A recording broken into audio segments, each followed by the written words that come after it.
मैं लगभग 35 साल की हो गई थी, लेकिन अब तक भी मेरी शादी नहीं हुई थी। उम्र तो बढ़ ही रही थी, इसमें कोई दो राय नहीं थी। आस पड़ोस के लोग, रिश्तेदार सभी मुझे बहुत ही अजीब नजरों से देखा करते थे कि दुल्हन तो बुढ़ी हो चुकी। सब मेरा मजाक उड़ाते थे, लेकिन आज दुल्हन बनकर मैं बहुत खुश थी। खुश हूं भी क्यों नहीं, आज मेरी शादी जो थी। पर मेरी शादी में खुशी जैसा कोई माहौल नहीं था। जब मैं अपने ससुराल पहुंची तो वहां पर बहुत सन्नाटा था। मेरे पहुंचने से पहले ही सभी मेहमान अपने घर जा चुके थे। मेरी सास ने मुझे खामोशी से ले जाकर मेरे कमरे में बिठा दिया। ना ही उनके घर में कोई रस्म हुई और ना ही मेरा कोई स्वागत। ऐसा लग रहा था जैसे ये शादी जबरदस्ती करी गई हो। मैंने जैसे ही अपने कमरे में कदम रखा, मेरा दिल तो जैसे बैठने लगा, क्योंकि मेरे कमरे में भी किसी तरीके की कोई सजावट नहीं थी। सूना सूना सा कमरा लग रहा था मेरी सुहाग रात का। घर में जाकर और अपने कमरे में जाकर बस ऐसा लग रहा था कि ये शादी या तो जबरदस्ती हुई है या सिर्फ एक खाना पूर्ति की गई है। मेरी सास ने मुझे बिस्तर पर बिठा दिया और कहने लगी कि तुम बैठो, मैं तुम्हारे लिए खाना भिजवाती हूँ। मैंने सास को मना किया था कि मुझे अभी खाना नहीं है, तो वो वहीं बैठकर मुझे बड़ी ही अजीब नजरों से देख रही थी। उनकी नजरें ऐसी थी जिसको देखकर मुझे बहुत घबराहट हो रही थी। आगे वो मुझसे कहने लगी कि तुम बहुत सुंदर लग रही हो। मैंने हंसते हुए उन्हें धन्यवाद किया, लेकिन उनके मुंह से निकलने वाला अगला जो शब्द था उसने तो मुझे कुछ पलों में ही परेशान करके रख दिया था। वो कहने लगी कि भगवान तुम्हारी खूबसूरती को हमेशा बनाए रखे। उनके इस आशीर्वाद के सिर्फ शब्द नहीं थे, बल्कि उनके कहने का तरीका भी बहुत अलग था। मेरे मन में कुछ सवाल जरूर आए थे, पर मुझे आज पूछना ठीक नहीं लगा। उसके बाद उन्होंने मुझसे यहाँ वहां की बातें की और कहने लगी, चलो अब मैं अपने कमरे में जाती हूँ, अगर किसी भी चीज की जरूरत होगी तो मुझे आवाज देना। और वो चली गई। आज मेरी शादी की पहली रात थी। कायदे से तो आज मुझे बहुत खुश होना चाहिए था, लेकिन ना जाने क्यों इस घर के माहौल को देखकर मेरे मन में बहुत अजीब सी बेचैनी थी। कुछ ही देर हुई थी कि मेरी ननद मेरे कमरे में आई और मुझसे बातें करने लगी। उनकी उम्र मुझसे ज्यादा थी। उनकी बातों का मैं भी मुस्कुराकर जवाब दे रही थी। कुछ ही देर हुई थी कि उन्होंने मुझसे बड़ी ही अजीब बातें करना शुरू कर दिया, जिसे सुनते ही मेरा मूड खराब हो गया। साथ ही मुझे गुस्सा भी आने लगा उनकी बातों को सुनकर। मुझे ऐसा लगा कि ये शादी तो शायद ही चले, शायद मेरे साथ कुछ धोखा हुआ है। वो कह रही थी कि आपने इतना ज्यादा मेकअप क्यों कर रखा है। उसकी बातें मुझे अजीब ही लगी थी। दुल्हन तो मेकअप करती ही है, तो ये कैसा सवाल था। मैं चुप रही। मैंने उनकी बात का कोई जवाब नहीं दिया। वो दोबारा बोली कि आपकी उम्र कितनी है। मैं तब भी चुप थी। वो फिर से कहने लगी कि आपकी उम्र कितनी है। मेरा तो मन कर रहा था कि अभी उनका हाथ पकड़ूं और बाहर निकाल दूं अपने कमरे से। मैंने कहा 34 साल। तो वो कहने लगी कि आप तो बहुत बड़ी हैं शादी के हिसाब से। आज तक आपकी शादी क्यों नहीं हुई? क्या परेशानियां आ रही थी? क्या आप में कोई ऐब है जो आपने अब तक शादी नहीं की, या यूं कहूं कि किसी ने आपसे शादी नहीं की? उसका सवाल मुझे किसी तीर की तरह चुभ रहा था। एक मन तो किया कि उससे भी पूछ लूं कि तुम्हारे भाई की उम्र भी तो इतनी ही है, उसने आज तक शादी क्यों नहीं की? वो मुझसे 1 साल बड़े ही थे। पर मुझे इस समय सवाल जवाब करना ठीक नहीं लगा। मैं चुप रही। वो आगे कहने लगी, अच्छा चलिए जाने दीजिए, शादी होना तो नसीब की बात होती है। वैसे तो मेरे भाई को खूबसूरत लड़कियां ही पसंद है, पर वो जो बिना मेकअप के भी खूबसूरत लगती हो। बदसूरत लड़कियों की तरफ तो वो देखता तक नहीं। उसकी ये सारी बातें मैं चुपचाप सुन रही थी। वो अपने भाई की पसंद नापसंद गिना रही थी। मुझे मन में तो ये सोच रही थी कि अगर भाई की इतनी ही पसंद और नापसंद है तो उसके हिसाब से तो उसे शायद ही कोई लड़की मिले, लेकिन आज चुप रहना ही बेहतर था। नहीं तो कहते हैं ना कि नई दुल्हन जबान चलाती है, अपना किया हुआ किसी को कहाँ दिखता है। आगे बोल रही थी कि वैसे तो लड़की खूबसूरत हो या बदसूरत, बात तो आदत की होती है। अगर लड़की चाहे तो अपने पति को अपना दीवाना बना सकती है, अब तो उसी के हाथ में होता है। मुझे आपसे भी उम्मीद है कि आप ऐसे ही करोगी। ये बोलते हुए वो मुस्कुराकर कमरे के बाहर निकल गई। उसके जाने के बाद मुझे सांस में सांस आई थी। मुझे इस बात का एहसास तो हो गया था कि मेरी जिंदगी खराब हो चुकी है। घर के सभी लोग बहुत अजीब अजीब सी बातें कर रहे थे, लेकिन मैं अपनी नई जिंदगी किसी तरीके के डर से शुरू नहीं करना चाहती थी। इसलिए मैंने जैसे तैसे ये सारी बातें अपने दिमाग से निकाली और अपनी कमर सीधी करने के लिए बिस्तर पर लेट गई। अभी लेटी ही थी कि मेरे पति कमरे में आए। उनके आते ही मैं उठकर बैठ गई। वो मेरे पास आए और मुझसे कहने लगे कि मुंह पर इतना मेकअप क्यों थोपा हुआ है? मेकअप करके तो तुम बहुत सुंदर लग रही हो, पर वो तो कोई भी लग सकता है। जाओ अपना मुंह धोकर आओ। मुझे देखना है कि तुम बिना मेकअप के कैसे लगती हो, और अगर तुम बिना मेकअप की अच्छी नहीं लगी तो मैं तुम्हें आज ही तलाक दे दूंगा। उनकी ऐसी बातों को सुनकर मैं परेशान हो गई थी। मैं बैठे बैठे सोच ही रही थी कि ये सब क्या चल रहा है यहाँ पर, कि तभी मेरे पति की आवाज से मेरी सोच टूटी। वो कहने लगे कि सुनाई नहीं दे रहा क्या, अभी तक यहीं बैठी हो, जाओ मुंह धोकर आओ। मैं वहां से उठी और बाथरूम में चली गई। कुछ देर तक मैं सन्न खड़ी रही थी कि अब मैं क्या करूं। अगर मेरे पति को मेरी शक्ल पसंद नहीं आई तो मेरा तो सुहागरात पर ही तलाक हो जाएगा। काफी देर बाथरूम में बिताने के बाद और भगवान से प्रार्थना करने के बाद मैंने अपने कपड़े बदले और मुंह धोकर बाहर निकली तो मेरे पति सो चुके थे। उनको सोता हुआ देख मुझे थोड़ी तसल्ली हुई। मैं सोचने लगी कि बस आज की रात निकल जाए, कल तो माँ आ ही जाएंगी, वो सब संभाल लेंगी। मैं बहुत ही धीरे कदमों से बिस्तर की तरफ बढ़ी और उनके बराबर में जाकर लेट गई। लेकिन अभी कुछ ही देर हुई थी कि मेरे पति ने मेरे साथ, नमस्कार, मेरा नाम रिया है और मेरे पति का नाम करण। मेरे परिवार में सिर्फ मेरी माँ ही थी जो अक्सर बीमार रहती थी। उन्हें दिल की बीमारी थी। जब मैं बहुत छोटी थी तो मेरे पापा इस दुनिया से चले गए थे। मेरे पापा का अपना खुद का कारोबार था, लेकिन क्योंकि मेरी माँ एक घरेलू औरत थी तो मेरे पापा के जाने के बाद उनका कारोबार उनसे नहीं संभला और धीरे धीरे करके सब कुछ खत्म हो गया। हमारा घर 3 मंजिला था। हमने अपने घर के ऊपर के कमरों को किराए पर दे रखा था और नीचे मैं बच्चों को ट्यूशन पढ़ा लिया करती थी, जिससे हमारे घर का खर्चा बड़े ही आराम से चल जाया करता था। लेकिन मेरी माँ अक्सर परेशान रहती थी कि मेरी शादी कैसे होगी।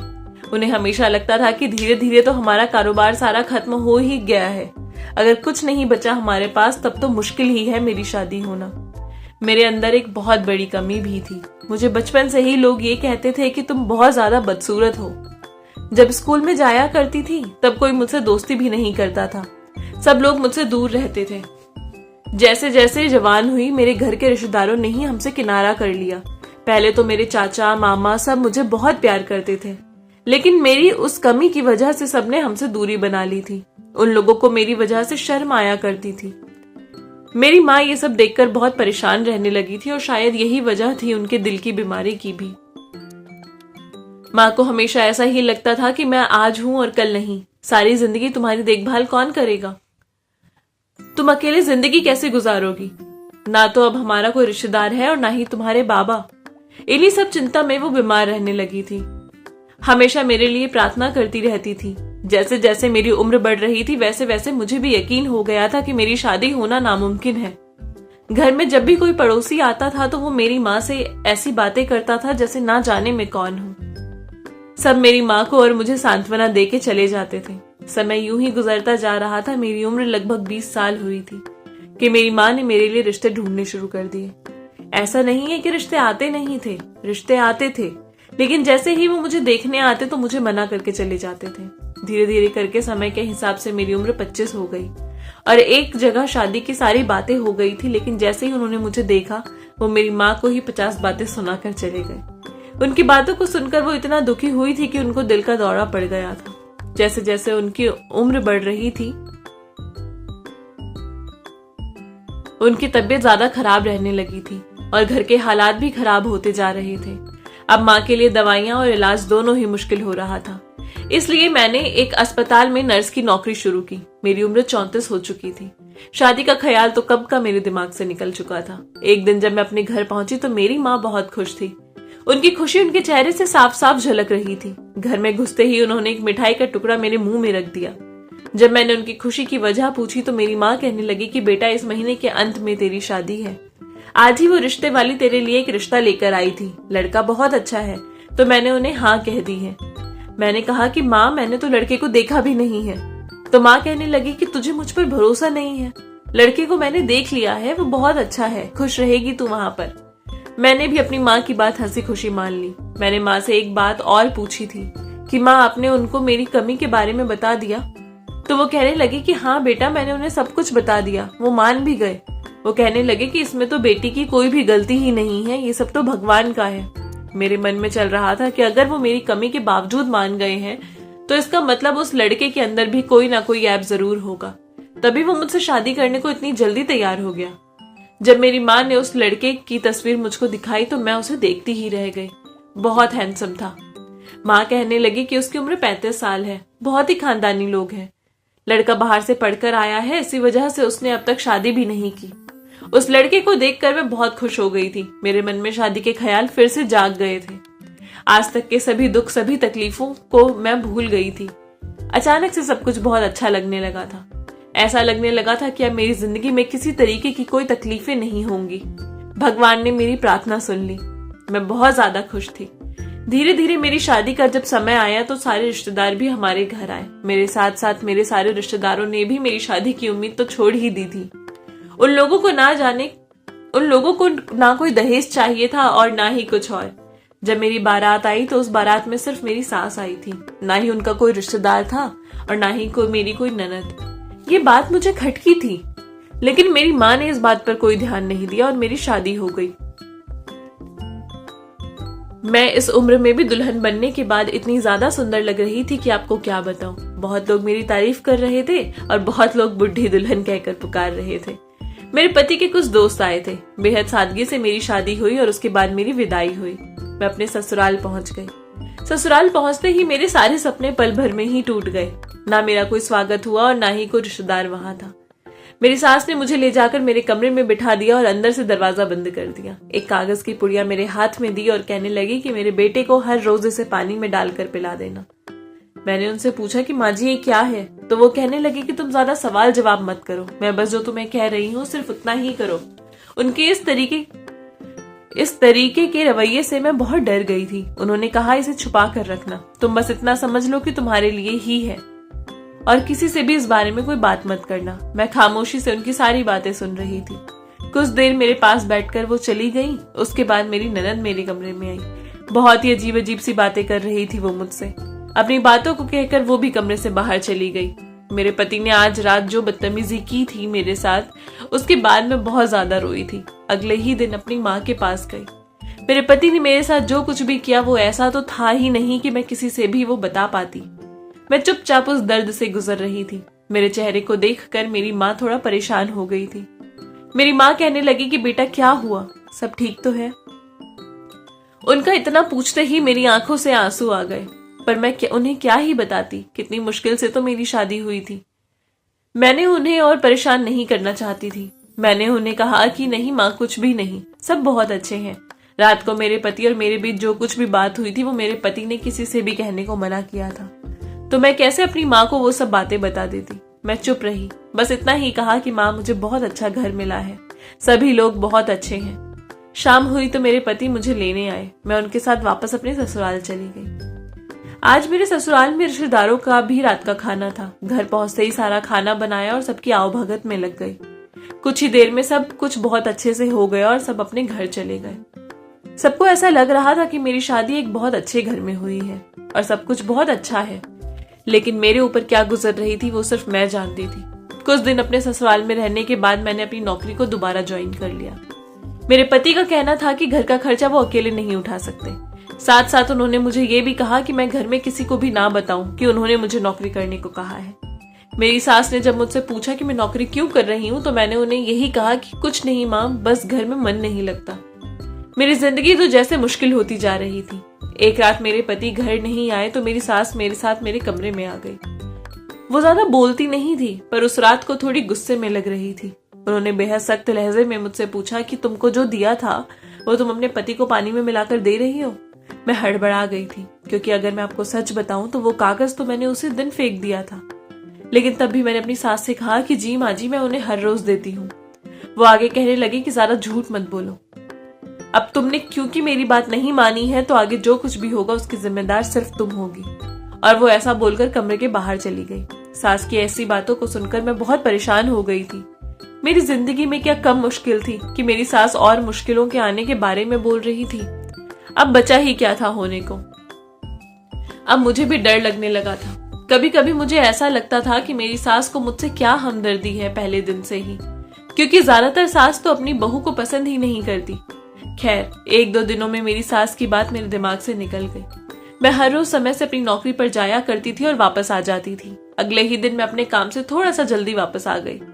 जैसे ही अंदर गई तो देखा कि मेरी सास के साथ वो आंटी बैठी हुई थी जिन्होंने मेरा रिश्ता करवाया था। मैंने उन्हें नजरअंदाज किया और मैं वहां से जाने लगी, लेकिन उन दोनों की आपस की बात सुनकर मानो मेरी तो जैसे सांसें ही रुक गई हो। मुझे बिल्कुल उम्मीद नहीं थी कि मेरी शादी के पीछे इतनी बड़ी साजिश है। अपने मुंह पर हाथ रखकर अपने कमरे की दरवाजे की कुंडी लगाई और जोर जोर से रोने लगी। मुझे विश्वास ही नहीं हो रहा था कि मैंने क्या सुना है। क्या ये सच था? मेरे साथ इतना बड़ा धोखा हुआ है। मैंने सोच लिया था कि मैं अपनी सास से इस बारे में जरूर बात करूंगी, लेकिन अगले ही पल जो हुआ उससे मेरे पैरों तले जमीन निकल गई। अगले दिन मैं अपने मायके वापस अपनी मम्मी के पास चली गई और घर पहुंचते ही मैंने अपनी माँ को सब कुछ बताया। मैं आपको बताती हूँ कि वहां पर क्या बात हुई। ये बात तब की है जब मैं हुई थी। तब मैं बेहद सुंदर थी, जैसे हर बच्चा सुंदर होता है। लेकिन जब मेरी उम्र 6 साल थी तो मेरे चेहरे पर गरम गरम तेल गिर गया था, जिससे मेरा चेहरा आधा पूरी तरह से जल गया और खराब हो गया था। मेरे घर में तो जैसे उस समय मातम छा गया था। मम्मी बहुत रोई थी, जैसे मेरा चेहरा ठीक नहीं हो पाएगा।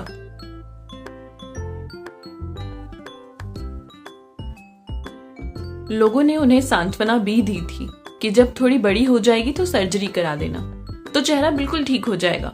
पापा मम्मी ने मेरा बहुत इलाज करवाया था। कहां कहां लेकर वो मुझे नहीं गए ताकि मेरा चेहरा थोड़ा सा ठीक हो पाए, लेकिन मेरे चेहरे पर के जले निशान कभी गए ही नहीं। वो बहुत गंदे लगते थे। इतनी पढ़ी लिखी और अच्छे परिवार से होने के बाद भी मेरी शक्ल सूरत को देखकर कोई मुझसे शादी करने को तैयार ही नहीं था। यही एक कारण था जिससे मेरी उम्र 35 साल हो गई थी और मेरी शादी भी नहीं हुई थी। तब जाकर एक आंटी की मदद से मेरी शादी हुई, लेकिन इसके पीछे भी एक साजिश थी जो मैंने उस दिन सुन ली थी। जब मेरी सास और वो आंटी आपस में बात कर रहे थे, उस रिश्ते वाली ने मेरे ससुराल वालों को ये लालच दिया था कि इन लोगों का अपना खुद का घर है, थोड़ा बहुत कारोबार भी है, माँ तो वैसे ही बीमार रहती है, कितने दिन ही जी पाएगी, इसके बाद तो सब कुछ इस लड़की का ही होगा।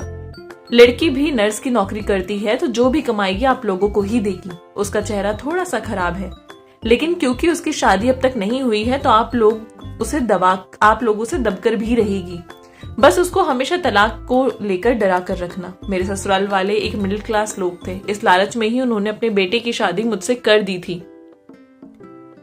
अब मुझे सारी बातें समझ आ रही थी, क्यों उस दिन मेरी ननद बार बार मुझे बदसूरत बोल रही थी ताकि मैं पहले से ही डरी रहूं। मेरे अंदर का सारा आत्मविश्वास उन लोगों ने पहले दिन से ही तोड़ने की भरपूर कोशिश की थी।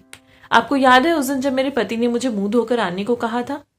उस दिन तो मैं अपना चेहरा चादर से ढककर सो गई थी, लेकिन अगले दिन मेरे पति ने जैसे ही मुझे सुबह देखा तो वो मुझे तलाक देने के लिए उतारू थे। मैं बहुत रोई थी, उनके आगे बहुत हाथ पैर जोड़े थे, वो मुझे तलाक ना दे। मेरी माँ भी बीमार रहती है, वो कैसे सह पाएंगी ये सब कुछ, पर वो जिद कर रहे थे कि इतनी बदसूरत लड़की के साथ वो अपनी जिंदगी नहीं गुजार सकते। मैंने उन्हें कहा कि ठीक है, अगर ऐसा है तो आप दूसरी शादी कर लीजिए, लेकिन मुझे इस घर में ही कहीं एक कोने में जगह दे दीजिए। मैं काम करके घर भी चलाऊंगी और आपकी मदद भी करूंगी, लेकिन मैं अपने मायके वापस नहीं जा सकती। पहले उन्होंने बहुत मना किया, लेकिन जब मैंने उनसे कहा कि वो दूसरी शादी कर लें और मैं ऐसे ही एडजस्ट कर लूंगी तो वो मान गए। उन्होंने दूसरी शादी भी कर ली। आज के टाइम पर वो अपनी दूसरी बीवी के साथ उस कमरे में रहते हैं और मैं घर की नौकरानी की तरह रहती हूँ।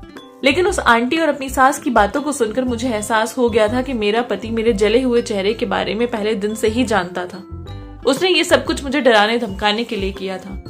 मेरी शादी जैसे धोखेबाज घर में हो गई थी। ये सारी बातें मैंने अपनी माँ को रोते हुए बताई थी।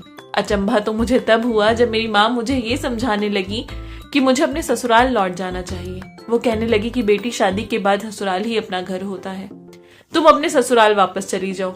2-4 बार तो मैंने उनको मना किया था कि मैं अपने ससुराल वापस नहीं जाऊंगी, लेकिन वो मुझे अपने घर में रखने को तैयार नहीं थी, तो ना चाहते हुए भी मुझे अपने ससुराल वापस जाना पड़ा। जब ससुराल गई तो मेरी ननद और मेरी सौतन दोनों ही मुझे देखकर हंस रहे थे, पर मेरे पास कोई रास्ता भी तो नहीं था। मैं उसी घर में नौकरानी की तरह रहती थी। मेरे पति और मेरी सौतन एक दूसरे के साथ बहुत खुश थे। शादी को 4-5 महीने गुजरे होंगे कि मेरी सौतन और मेरी ननद में लड़ाइयां होने लगी। मेरी सौतन अक्सर मेरी ननद को ताने मारती थी कि वो अपने भाई के घर में पड़ी रहती है। मेरी जिंदगी बस ऐसे ही चल रही थी। हर रोज सुबह मैं अस्पताल अपनी नौकरी पर जाती थी और शाम को घर आकर नौकरानियों की तरह काम करती थी। एक दिन जब मैं अपनी ड्यूटी पर थी तो एक एक्सीडेंट का केस आया, जिस व्यक्ति की दोनों टांगे काटनी पड़ी थी क्योंकि उसके पैर में इन्फेक्शन फैल गया था। मुझे देखकर बहुत बड़ा धक्का लगा जब मैंने उस आदमी की शक्ल देखी। वो मेरे पति थे। ऑपरेशन होने के बाद वो अपाहिज हो चुके थे। मेरी सास और ननद दोनों ही अपने भाई और बेटे को देखकर बहुत दुखी थी। मेरी सौतन भी रो रही थी। दुख तो मुझे भी था, पर पता नहीं क्यों था, जबकि मेरे ससुराल वालों ने तो मेरे साथ कभी कुछ अच्छा व्यवहार किया ही नहीं था। मेरा अपाहिज पति अपने घर अपनी बीवी के साथ वापस आ गया। मेरी सौतन मेरे पति के साथ एक हफ्ता भी नहीं रही कि वो अपने मायके जाकर बैठ गई। उसने कह दिया कि वो वापस अब कभी नहीं आएगी। वो एक अपाहिज आदमी के साथ अपनी जिंदगी नहीं गुजार सकती। उसे तलाक के पेपर भी भिजवा दिए और कहने लगी कि मैं एक ऐसे आदमी के साथ जिंदगी नहीं गुजार सकती जो मेरे लायक नहीं है, जो मेरे खर्चे नहीं उठा सकता। मेरे पति और सौतन का तलाक हो गया। अब मेरे पति की देखभाल के लिए कोई भी नहीं था। मैंने एक पत्नी होने के नाते नहीं, सिर्फ एक इंसान होने के नाते उनकी देखभाल की थी। एक दिन अचानक मेरे पति मेरे आगे हाथ जोड़कर रोने लगे। कहने लगे कि मुझे माफ कर दो, मुझसे बहुत बड़ी गलती हुई है। मेरी ननद और मेरी सास को भी अकल आ गई थी। वो दोनों भी मुझसे माफी मांग रहे थे। आज मेरे ससुराल वालों को यह एहसास हो गया था कि शक्ल सूरत में कुछ नहीं रखा। अगर इंसान की सीरत अच्छी है तो वो इंसान अच्छा होता है। उम्र तो कुछ दिनों में ढल जाती है, आपकी खूबसूरती कुछ दिनों में चली जाएगी, लेकिन अगर आप अच्छे इंसान हैं तो आपकी अच्छाई आपके अंदर मरते दम तक रहेगी। इस कहानी में ये चीज तो है कि आपको हमेशा इंसान की शक्ल नहीं, उसकी सीरत देखनी चाहिए। साथ साथ ये भी है कि अब वो समय आ चुका है जब हमें अपनी बेटियों को सिखाना चाहिए कि बेटा, अगर ससुराल में कभी भी कोई दुख तकलीफ हो तो तेरा मायका भी तेरा घर ही है। अभी वो जमाना नहीं है जब हम अपने बच्चों को ये सिखाएं कि चाहे दुख हो या तकलीफ हो, तुम्हें मार पीट या कुछ भी करे, तुम्हें अपने ससुराल में ही रहना है। आप लोगों को क्या लगता है? आई होप आपको ये कहानी पसंद आई होगी। अगर अच्छी लगी है तो चैनल को प्लीज सब्सक्राइब कर दीजिए, लाइक कर दीजिए और अपना प्यारा सा कमेंट नीचे ड्रॉप कर दीजिए। मिलूंगी आपसे नई कहानी के साथ, तब तक के लिए बाय बाय।